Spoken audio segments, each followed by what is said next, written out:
In the meantime, environmentalists are working to save marine life after an oil spill in the Bay Area. About 58,000 gallons of oil leaked out of a container ship as it sideswiped the Bay Bridge Wednesday. Bob Riddell live in San Francisco with more on the effort to save the wildlife. Bob?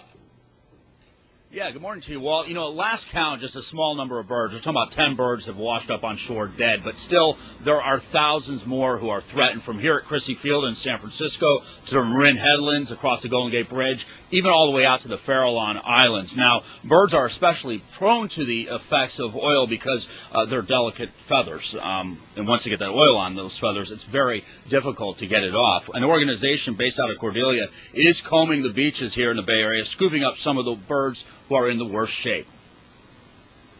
The first thing we do is get them in boxes to warm them up because they're cold. The reason they come to shore is because they're hypothermic. They're in cold water, and because of the oil, they've lost their insulation. So our thing is to stabilize them, to keep them warm and quiet, and then we send them to the center in Cordelia.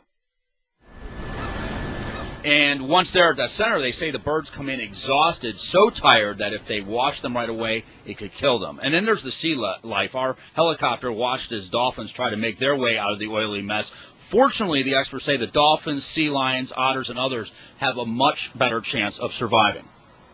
Generally, most of the species of marine mammals, such as California sea lions, elephant seals, and harbor seals, can actually haul out of the water, which is a natural thing for them to do, so they can kind of get away from that oil.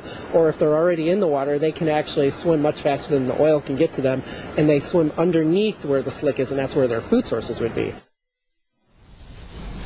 Now, if you're here in the Bay Area or somewhere along the coastline, despite what you might want to do, wildlife experts say that if you do see an animal who's injured, in distress, leave them alone. Call the experts instead. They say that you trying to help them out could cause them more distress. Reporting live here in San Francisco, Bob Riddell for KCRA 3 reports.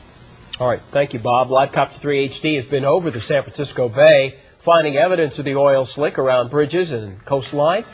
You can really see it around Alcatraz Island. If you'd like to check out more aerials, we have expanded coverage for you on KCRA.com.